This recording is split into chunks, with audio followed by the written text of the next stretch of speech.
Josefa de Óbidos Beta Ithu, California.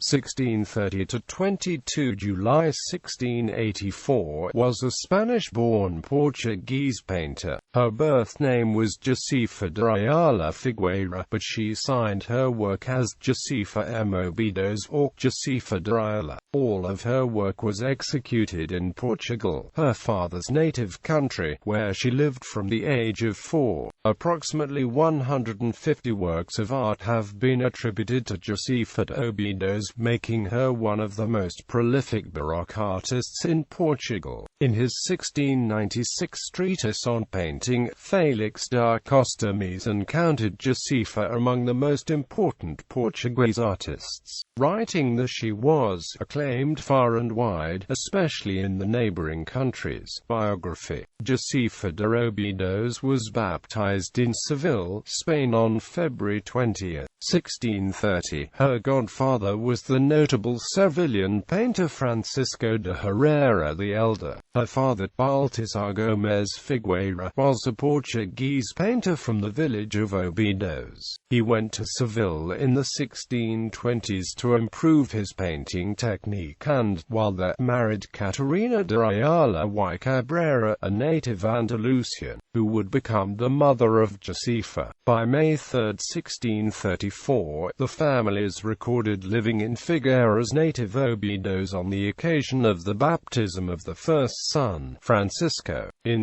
1644, Josefa is documented as a boarder at the Augustinian convent of Santa Ana in Coimbra, while her father was in nearby Mondego, working on an altarpiece for the church of Nossa Senhora da Graça. While in residence at this convent in 1646, Josefa made engravings of Saint Catherine and St. Peter, her earliest signed extant works. Josefa's first signed painting dates to 1647, a small mystical marriage of Saint Catherine on copper, completed for the Augustinian monastery of Santa Cruz in Coimbra. In the same year, she completed other small paintings on copper, including a nativity scene with Saint Francis and St. Clare adoring the newborn Christ. Sometime before 1653, she and her family left Coimbra and settled in Óbidos, where she contributed an allegory of wisdom to the Novos Estatutos da Universidade de Coimbra, the book of rules for the University of Coimbra, the frontispiece of which was being decorated by her father. During the decades that followed, Josefa executed several religious altarpieces for churches and convents in central Portugal, as well as paintings of portraits and still life for private customers. Josefa's will is dated June 13, 1684. In this document, the artist is described as having been emancipated with the consent of her parents and a virgin who never married. Quote, "She died on July 22, 1684 at the age of 54, survived by her mother and 2 nieces. She was buried in the Church of St. Peter of Óbidos." Works. In the course of her career, Josefa de Óbidos received many important public commissions for altarpieces and other paintings to be displayed in churches and monasteries throughout central Portugal. Examples include the 6 canvases for the St. Catherine altarpiece for the Church of Santa Maria de Óbidos in 1661, 6 paintings representing St. Teresa of Avila for the Carmelite convent of Cascais, an Adoration of the Shepherds for the convent of Santa Madalena in Alcobaça, and 4 paintings for the Casa de Misericordia of Peniche. Many of her still-life paintings, considered her specialty, are now preserved in the Museu Nacional de Arte Antiga in Lisbon. Among her most famous still-lifes are a series of paintings of the months of the year, painted in collaboration with her father and now dispersed among various private collections. Each of these paintings consists of a landscape background with a still life in the foreground. composed of the animals, fruits, and vegetables consumed in that month. While these paintings appear to be secular still life paintings on the surface, they also have religious meaning and may be connected to Franciscan religiosity. Taken as a whole, these paintings represent the passage of time, the inevitability of death, and the possibility of rebirth. Her best-known portrait is that of Faustino das Neves, dated c.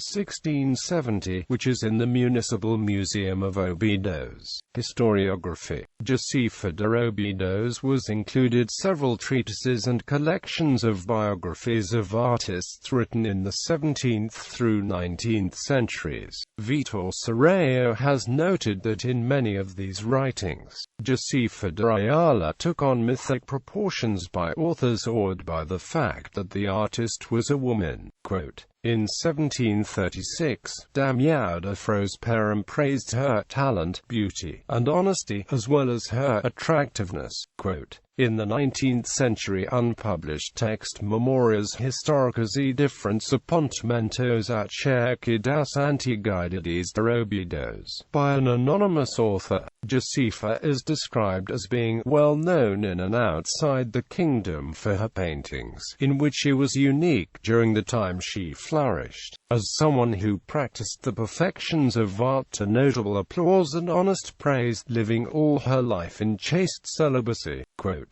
this text also describes how Josefa had a close relationship with the Queen of Portugal, Maria Francisca of Savoy. In many of these sources, the authors attributed various paintings, which are now known to be by different authors, to Josefa. Beginning in 1949, art historians began to more critically evaluate her body of work. In an exhibition held in the Museu Nacional de Arte Antiga, curators assembled a list of 53 works that could definitively be declared autograph. In 1957, Luis Reis Santo produced the first monograph on Josefa's work, expanding on her known oeuvre. Exhibitions. Exposição das Pinturas de Josefa de Óbidos, Museu Nacional de Arte Antiga, Lisbon, 1949. Josefa de Óbidos e o Tempo Barroco, Galeria de Pintura de Rei de Luís,